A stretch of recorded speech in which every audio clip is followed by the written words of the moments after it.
Manusia setuaku sudah tidak menginginkan uang lagi. Aku minta imbalan. Diperbolehkan menikmati istrimu selama proses ritual ini kita jalani.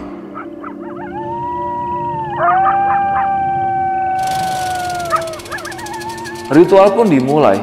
Ki Petir mulai memandikan Minasti dengan posisi rebah dan hanya dibalut sehelai kain putih. Tangannya tampak jahil mengusap tubuh Minasti dengan minyak dan bunga 7 rupa.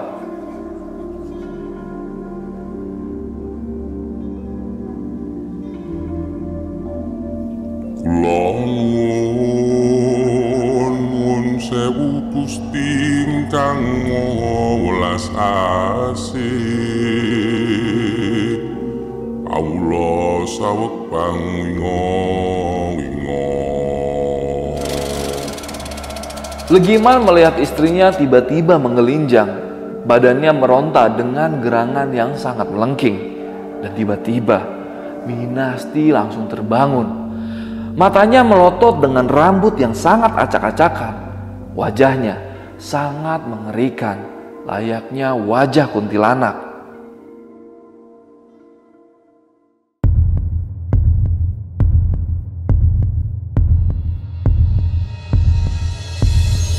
Assalamualaikum warahmatullahi wabarakatuh. Selamat malam teman-teman. Balik lagi di Lentera Malam bareng gue Adit. Dan sekarang kita lagi ada di segmen cerita horor nih. Kali ini gue mau bawain cerita ini guys nih. Cerita yang cukup epic. Cerita ini cukup menyentuh hati gue sih. Karena ini cerita cukup sedih gue dengarnya. Karena ini kisah tentang suami istri yang melakukan pesugihan demi menghidupi anaknya. Jadi dia ngelakuin pesugihan ini bukan untuk kaya raya ya, supaya menjadi kaya raya atau ya seperti orang-orang biasanya kalau pesugihan lah. Dia itu bertujuan hanya untuk anaknya ini nggak kelaparan dan bisa sekolah seperti layaknya orang-orang. Dan ini cerita cukup sedih sih menurut gue. Jadi buat kalian tonton video ini sampai habis, jangan ada yang di skip. Kalau mau di skip, skip iklannya aja. Dan gak usah lama-lama lagi lah, sebelum kalian dengar ceritanya, kalian tonton dulu intronya.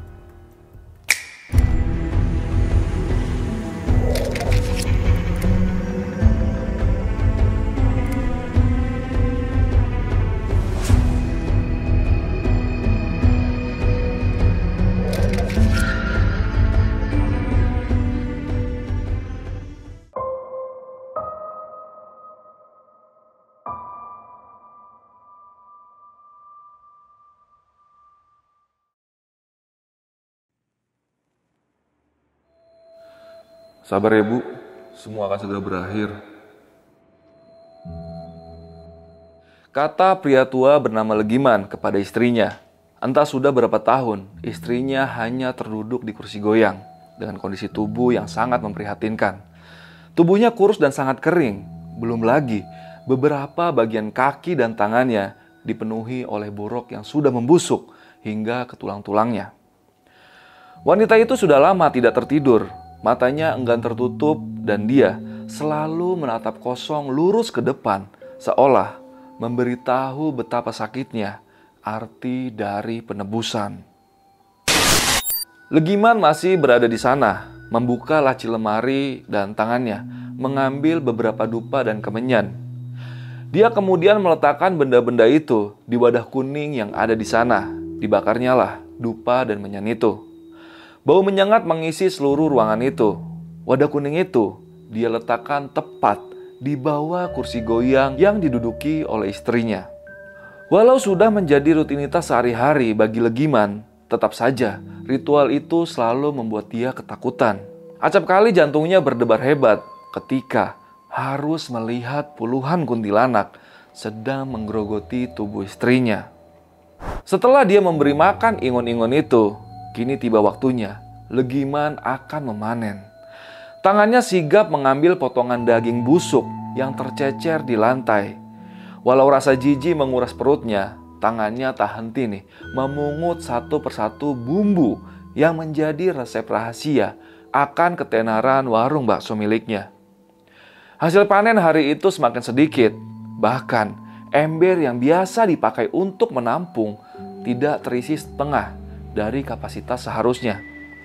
Legiman sebenarnya sudah mengetahui bahwasanya hari penebusan akan segera terjadi, di mana setiap yang terlibat akan mendapatkan balasannya.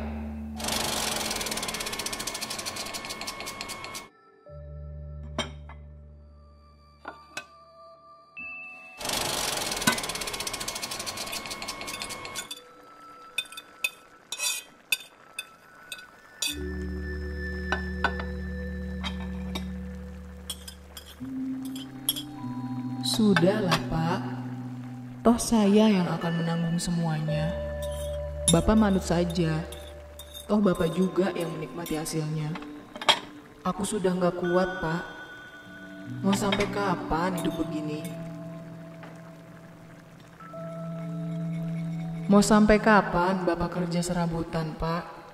Boro-boro cukup buat makan. Setiap hari yang kita pikirkan hari ini mau ngutang di mana?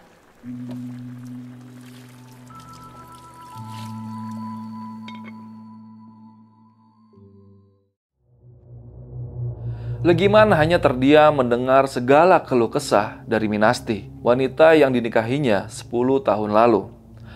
Legiman dikenal sebagai sosok rajin dan pekerja keras oleh warga di sana.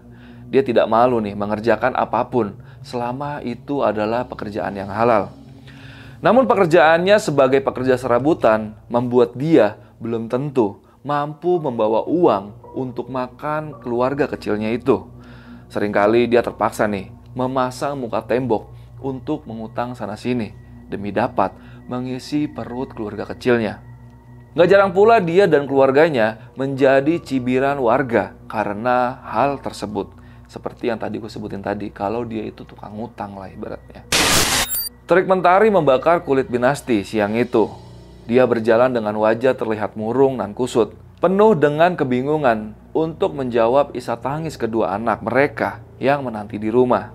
Gak terhitung nih berapa gelas air putih yang masuk ke tubuh tanpa ada sebutir nasi yang menghinggapi lambung mereka. Warung Bu Santoso yang menjadi langganan tempat dia meminjam pun sudah tak sudi lagi nih untuk memberikan bantuannya lagi. Malah Minasti harus menerima perkataan ketus dari Bu Santoso. Bu Santoso mengingatkan nih perihal utang keluarganya yang sudah semakin menggunung itu. Saat itu pula dirinya tidak dapat berpikir jernih lagi. Sesampainya di rumah, dia kembali merengek kepada Legiman. Legiman tidak tahu nih harus berbuat apa lagi. Usahanya sedari dulu memberikan nasihat kepada istrinya akan jalan mustrik yang ingin mereka tempuh merupakan kesalahan besar, kini berubah menjadi sebuah keharusan karena ketidakmampuan dirinya memberikan nafkah kepada anak istrinya. Belum lagi perkataan Minasti saat itu yang semakin membuat Legiman tidak memiliki pilihan lagi selain menuruti permintaan istrinya itu. Kalau Mas sampai nggak mau, biar saya saja yang jalan sendiri. Sekalian saja kita cerai. Begitulah perkataan Minasti kepada Legiman dengan penuh rasa emosi.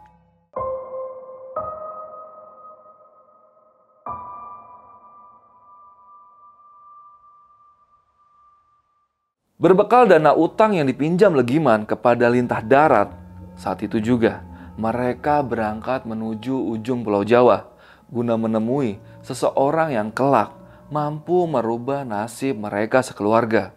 Orang itu biasa dipanggil dengan nama Ki Petir oleh warga di sana, sosok yang terkenal akan kekuatan supranaturalnya. Ki Petir bukanlah orang yang suka berbasa-basi, gaya bicaranya tegas, seolah ingin memberitahukan siapa dirinya kepada semua orang yang menemuinya. Belum juga mereka berdua bicara akan maksud dan tujuan mereka ke sana, Ki Petir sudah menyambut mereka dengan omongan yang cukup pedas. Ada lagi makhluk biadab yang siap jadi budak kesesatan. Kalau mau, aku bisa memberikan penghasilan untuk melancarkan usaha kalian. Kalian pun tidak perlu mencari tumbal di setiap tahunnya. Apa benar, Ki? Benar. Tapi ingat, garis keturunan kalian wajib terus memelihara ingon itu. Bila nanti kalian berkhianat, jangan harap keturunanmu akan selamat.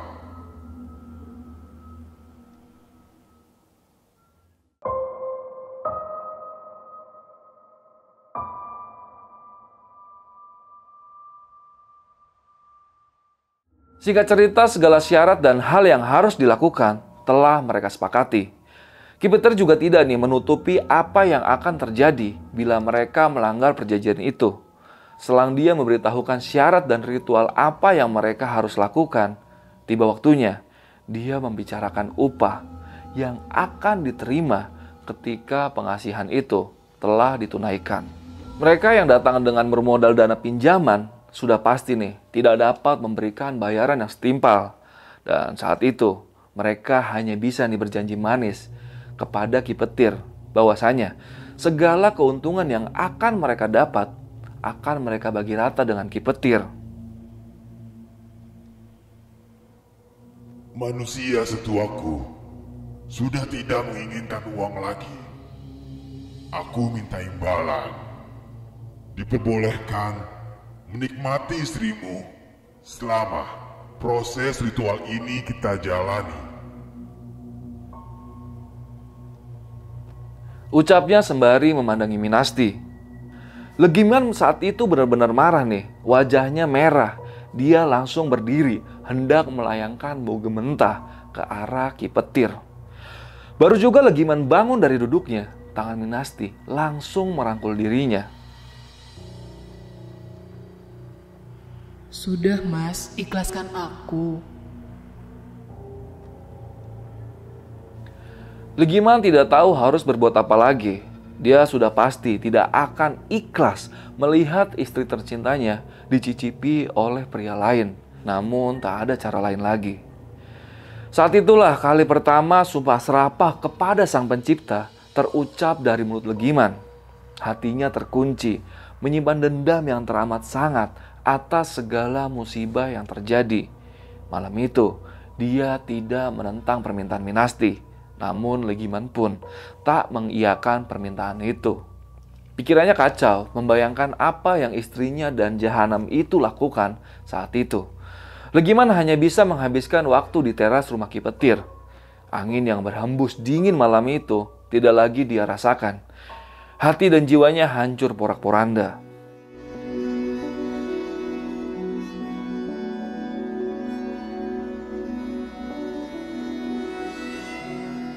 Siang itu berbagai persiapan pun harus mereka sediakan. Mulai dari ayam hitam atau ayam cemani, bunga 7 rupa, minyak kamboja, menyan, dan lain sebagainya. Legiman sempat terkaget melihat Minasti mampu membeli semua sesajen itu. Karena seingat Legiman, modal yang mereka bawa hanya cukup untuk sekali perjalanan dan masih tersisa sedikit. Bahkan sudah tidak cukup untuk ongkos mereka pulang. Namun Minasti seperti tidak kehabisan uang dan membeli barang-barang terbaik untuk keperluan ritual mereka. Setibanya di rumah Ki Petir, Minasti langsung disuruh mengganti pakaiannya guna proses pembersihan. Ritual pun dimulai. Ki Petir mulai memandikan Minasti dengan posisi rebah dan hanya dibalut sehelai kain putih. Tangannya tampak jahil mengusap tubuh Minasti dengan minyak dan bunga 7 rupa. Bawa ayam itu gimana? Kemudian disuruhnya Minasti membuka mulutnya dan dengan sigap Ki Petir menyembelih ayam itu tepat di atas wajah Minasti. Darah ayam itu langsung mengalir jatuh masuk ke dalam mulutnya. Minasti pun langsung tersedak merasakan amis dari darah ayam itu. Tapi dipaksanya tetap bertahan dan menelan habis semua darah itu. Seketika mangkok kuning keemasan yang berisi menyan dan dupa itu tersambar. Tiba-tiba api keluar dari sana. Asap melambung tinggi bersama dengan mulut Ki Petir yang masih melafalkan mantra-mantra. Kula nuwun sewu Gusti ingkang Maha welas asih. Kawula saweg pangwinga-winga. Jin setan kang tak utusi dadya sebarang waja lelayu sebet hamba dateng rawuh ing papan menika ajeng nyuwun pitulungan saking Gusti.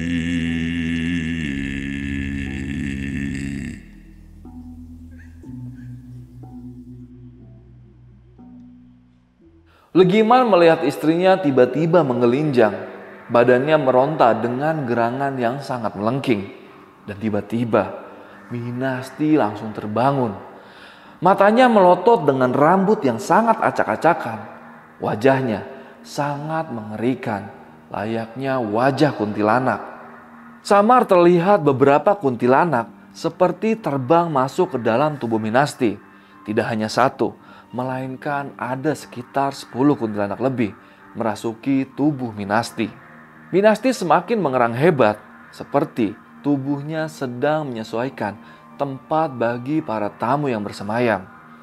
Wajah Minasti semakin tak karuan. Wajahnya hitam gosong dengan bola mata yang hampir keseluruhannya itu berwarna putih. Semerbak harum bunga Kamboja juga kental tercium seiring dengan banyaknya kuntilanak yang diundang masuk ke dalam ruangan itu.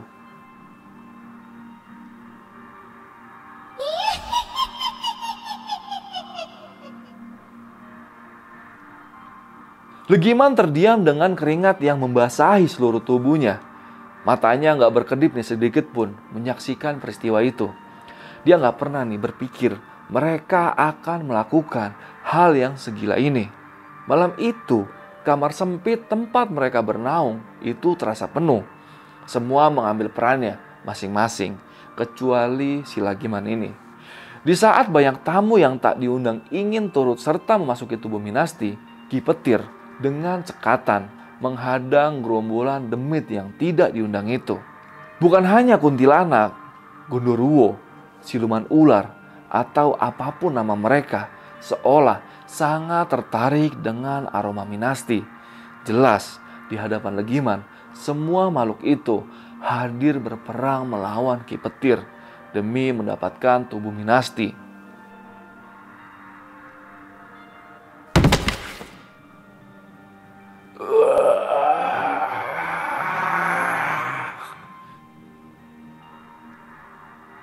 Suara Legiman bergema. Dia terasuki oleh salah satu demit yang hadir pada malam itu. Cah semprul. Lanang opo utuh kowe? Asu. Celoteh Ki Petir kesal melihat Legiman yang malah kerasukan demit.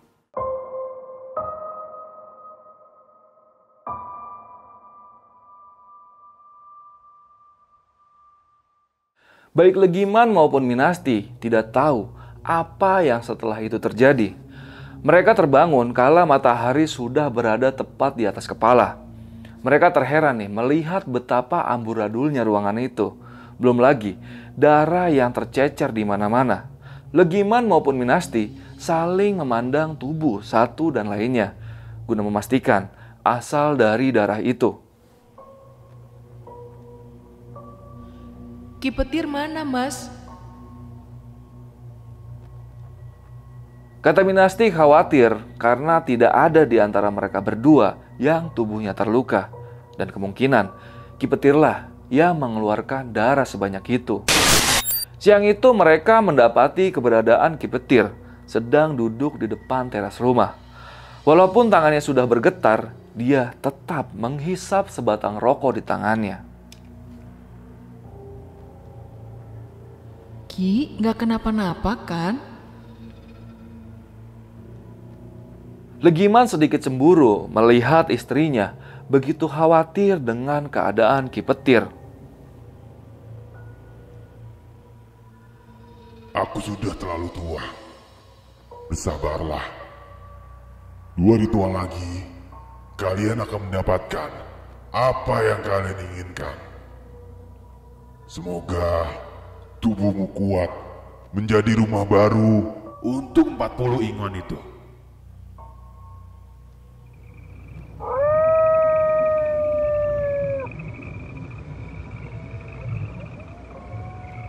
Malam tiba bersama dengan suara anjing yang melolong.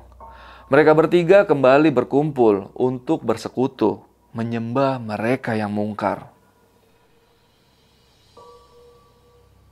Giman, pakai ini. Kata Ki Petir sembari memberikan kalung padanya. Belajar dari kejadian kemarin malam, Ki Petir seperti tidak ingin mengulangi kesalahan yang sama lagi. Kemarin Ki Petir hampir saja mati karena menghadapi demit yang merasuki Giman. Tidak ada tata cara perubahan dari ritual itu, hampir sama dengan apa yang terjadi kemarin. Legiman kembali harus melihat tubuh istrinya terus dipaksakan menjadi rumah baru bagi gerombolan kuntilanak yang nantinya akan menjadi peliharaan keluarga mereka. Ritual kedua berjalan mulus, tidak ada gangguan yang terjadi. Hanya saja, bagi Legiman, ritual kali itu lebih menyeramkan dari apa yang semalam terjadi padanya. Selesai ingon itu memasuki Minasti, saat itu pula Ki Petir kembali menagih imbalannya. Di depan mata Legiman, Ki Petir menggauli tubuh istrinya. Kalau saja Legiman tidak berjanji kepada Minasti, ingin rasanya dia mencabik tubuh Ki Petir sampai mati. Tibalah mereka di hari ketiga, hari di mana ritual ini menemui puncaknya.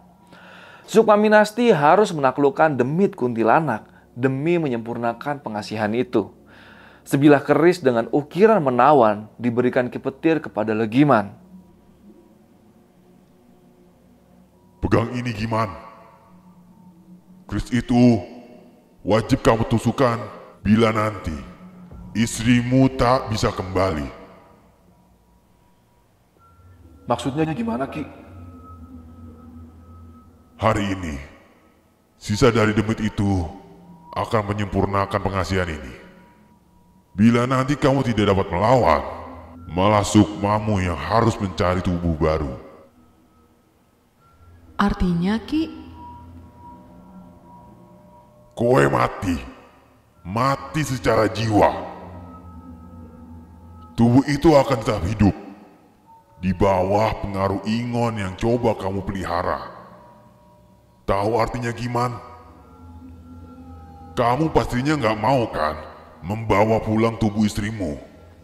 Tapi jiwanya adalah demit yang tidak berguna. Pungkas Ki Petir menjelaskan, Minasti hanya bisa pasrah, berharap dia mampu melewati malam itu. Sudah tidak mungkin baginya nih untuk mundur. Bagi Minasti, lebih baik mati daripada pulang dengan rasa malu dan hina yang kini melekat kepada dirinya. Baru sebentar mulut Ki Petir mengucapkan jampi-jampi, alam seperti sudah menentang. Angin berhembus kencang bertiup ke arah mereka. Sontak semua yang ada di dalam ruangan itu luluh lantah. Termasuk Minasti dan Legiman. Hanya Ki Petir yang masih berdiri tegak. Walau beberapa kali kakinya melangkah mundur. Gak kuat menahan hentakan angin yang datang bak angin puting beliung. Minasti kembali kejang-kejang menahan demit yang ingin bersarang di tubuhnya. Dan tubuhnya tiba-tiba melayang. Tawa mengerikan terucap dari mulutnya. Semua akan mendapatkan balasannya.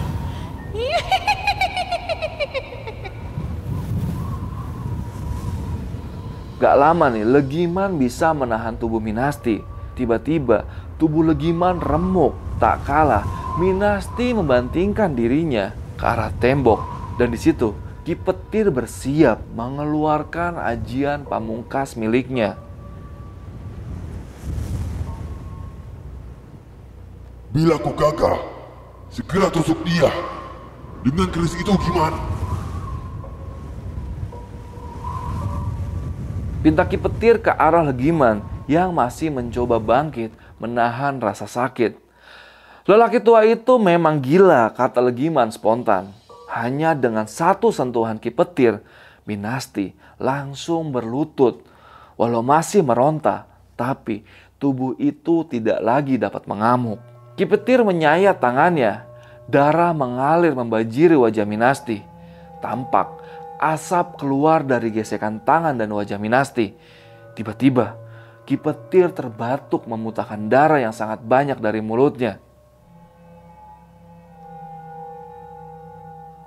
Kau harus membayar mahal untuk semua ini, Giman. Pengasihan ini sudah selesai.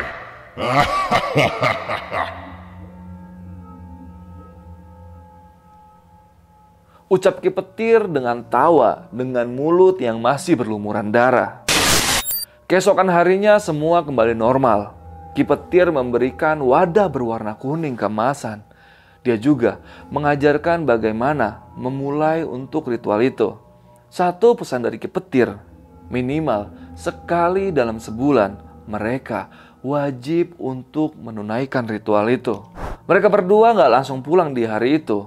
Sehari lagi mereka terpaksa menginap karena Ki Petir kembali menagih imbalannya. Ki Petir ingin meniduri Minasti untuk terakhir kalinya. Saat itu Legiman seperti mati rasa. Dia tidak mau mengambil hati. Dia coba pergi mencari hiburan lain dengan bekal uang yang diberikan Ki Petir untuk mereka kelak memulai usaha.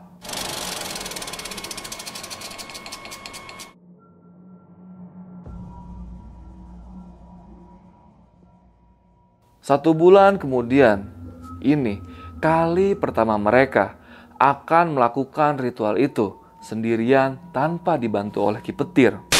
Minasti berbaring di atas ranjang, wajahnya terlihat murung, seakan ragu untuk melanjutkan ritual itu. Kamu yakin, Dek? Yakin, Mas. Legiman memulai ritual.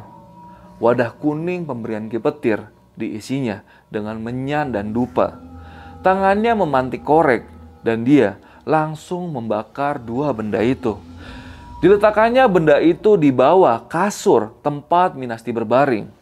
Gumpalan asap sesak memenuhi ruangan itu. Bersamaan dengan itu, tiba-tiba puluhan kuntilanak hadir menggerogoti tubuh Minasti, membuat kulit dan daging dari Minasti itu berceceran di lantai. Legiman terdiam takut melihat tubuh Minasti dicabik oleh kumpulan kuntilanak itu. Dia gak dapat mempercayai apa yang terjadi di depan matanya itu. Dengan seketika demit tersebut menggerogoti tubuh istrinya dengan sangat lahap. Tampak luka menganga di seluruh tubuh Minasti. Dia sempat bertanya nih, apakah istrinya ini masih hidup? Namun pertanyaan itu segera terjawab seiring sembuhnya tubuh Minasti secara instan. Luka yang menganga itu tiba-tiba tertutup dengan seketika dan hanya meninggalkan bekas hitam di tubuhnya. Nggak lama berselang, kuntilanak itu seperti menyudahi acara makan mereka. Minasti terlihat lelah dengan apa yang baru saja dialaminya, tapi raut bahagia terpancar dari wajahnya. Dia seolah mampu melihat masa depan, bahwa keluarganya akan menjadi kaya raya. Sementara Legiman masih terdiam kaku, tanpa tahu harus berbuat apa. Dia ragu mengambil daging busuk itu sesuai dengan apa yang diperintahkan Ki Petir. Lama dia terdiam pada posisi itu sebelum teriakan Minasti kembali menyadarkannya. Cepat kumpulkan daging-daging itu, Mas. Minasti seperti tidak mengenal kata lelah. Sekalipun wajahnya sudah terlihat pucat, dia turut serta membantu Legiman meracik bakso yang nanti siang akan dijual perdana oleh mereka. Minasti sudah lama menanti hari ini, hari di mana Dewi Fortuna akan berpihak kepadanya. Siang tiba, Legiman bersiap menjajakan bakso itu dengan cara berkeliling menggunakan gerobak sorong hasil karyanya. Dan benar saja, baru beberapa jam dia keluar, Legiman sudah kembali dengan wajah sumringah. Bakso dagangan mereka semuanya habis dengan cepat. Senyum Minasti kian melebar melihat Legiman yang membawa uang hasil dagangan hari itu.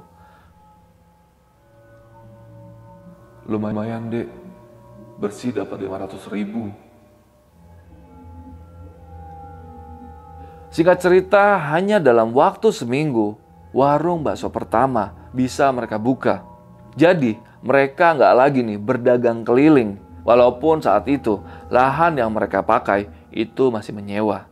Namun bisnis bakso itu, bak busur panah yang terlepas, melesat dengan sangat cepat dan pesat. Semua terasa indah dan berubah menjadi lebih baik, kecuali tubuh Minasti. Seiring semakin meningkatnya pendapatan keluarganya, maka semakin sakit penderitaan yang harus dirasakan Minasti. Tubuh Minasti semakin kurus dan lemah. Bekas hitam yang membekas setiap kali dia melakukan ritual perlahan berubah menjadi borok yang menimbulkan rasa gatal. Gak jarang, dia malah makin memperparah lukanya karena gak henti menggaruk borok tersebut. Bagi Minasti, hilangnya tangis kelaparan dari kedua anak mereka itu sudah lebih dari cukup. Hal itu juga yang membuat Minasti semakin memaksakan tubuhnya guna menghasilkan bakso yang lebih banyak lagi. Matanya seolah tertutup dan hanya ingin mengincar pengakuan sebagai orang yang berada. Hanya itu yang kini ada di pikirannya. Lain halnya dengan Legiman. Sekalipun apa yang dia inginkan kini dapat dengan mudah terwujud, namun dia nggak sudi apabila bisnis biadab itu kelak menjadi warisan abadi bagi keturunannya. Berulang kali Legiman memohon kepada Minasti agar menghentikan segalanya. Dia mencoba mengingatkan efek jangka panjang yang pastinya akan datang di waktu yang naas. Berulang kali pula dia harus menerima penolakan dari mulut Minasti. Oke, Dek. Kalau kamu sudah gak peduli akan kondisimu lagi, setidaknya otakmu masih berfungsi buat mikirin nasib kedua anak kita. Apa kamu mau anak kita nerusin bisnis ini?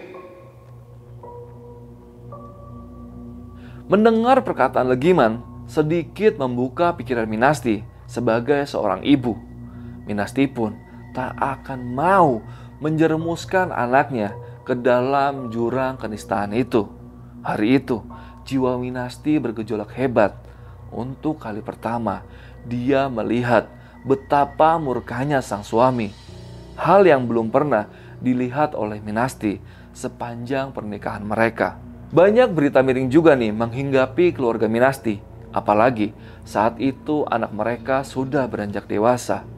Beberapa kali Dimas dan Rangga pulang dengan berlumuran darah karena tidak terima ayah ibunya dikatakan sebagai pelaku pesugihan.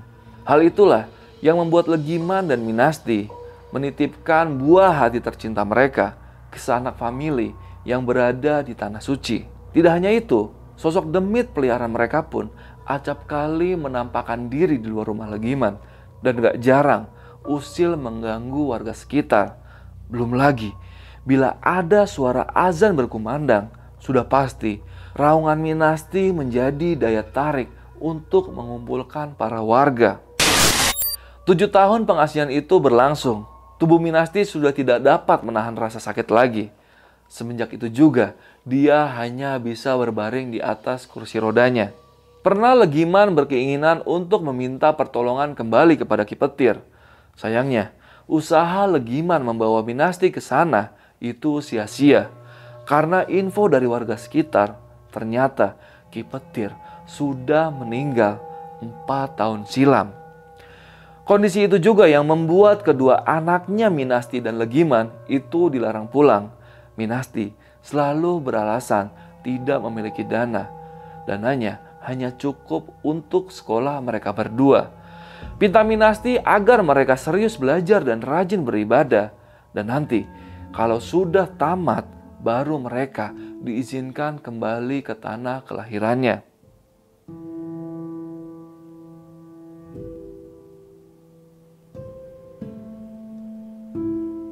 Semua ini harus aku akhiri. Sore itu dengan kondisi yang masih lemah dan tertatih, di secari kertas itulah Legiman menuliskan permohonan maaf dan juga dia menuliskan kisah ini secara lengkap. Dari tulisan itulah cerita ini bisa sampai diangkat di Twitter dan juga akhirnya diangkat di video Lentera malam ini. Kertas itu dititipkannya kepada salah satu sanak keluarga dan meminta agar dapat dikirimkan ke Dimas atau Rangga yang masih berada di Tanah Suci. Legiman memandangi Minasti yang tersenyum kepadanya. Alunan denting suara hati membawa mereka kembali ke jejak kehidupan, di mana mereka pertama kali bertemu, merasakan cinta tumbuh tanpa ada syarat yang membelenggu. Cerita itu kembali mereka abadikan dalam ingatannya.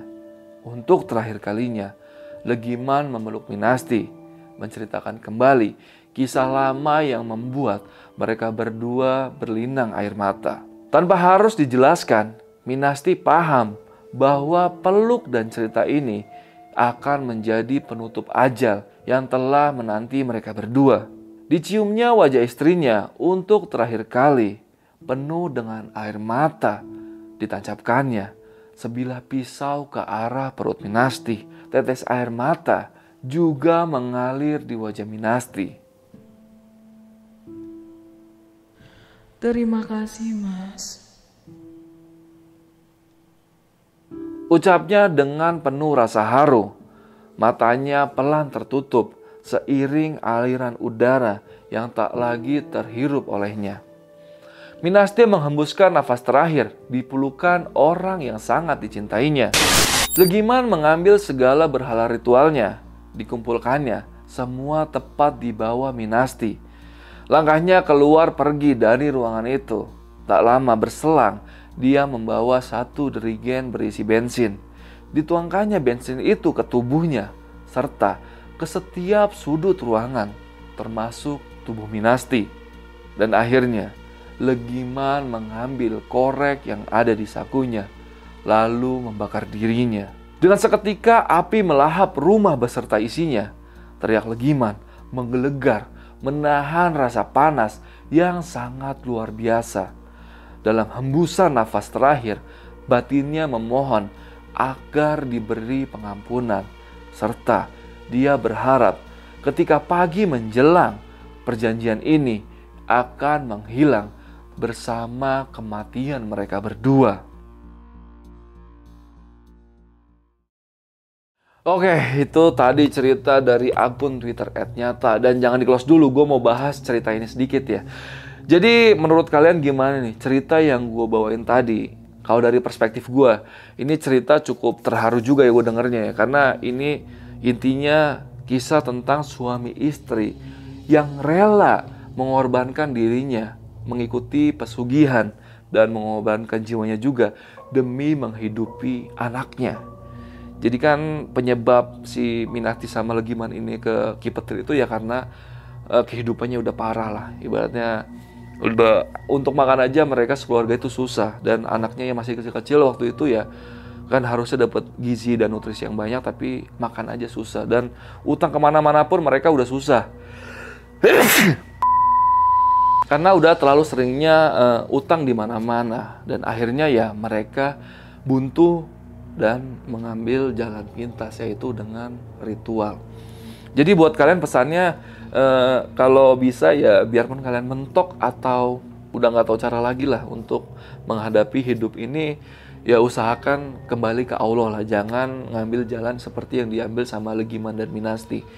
Karena ya itu udah, ini ceritanya sebagai contoh lah. endingnya ya nggak bakal baik. Apalagi sekarang kan masih era-era setelah pandemi ya. Kalian kan juga banyak yang ekonominya menurun drastis lah. Termasuk gue pribadi juga begitu. Tapi ya kita harus berpikir jernih dan minta sama Allah lah. Biar dikasih kelancaran, kemudahan supaya hidup kita bisa kembali normal. Nggak kayak hidupnya Minasti dan Legiman yang cukup naas. Ya udah, paling malam ini ceritanya cukup segitu aja. Gua Adit dari Lentera Malam izin pamit. Bye.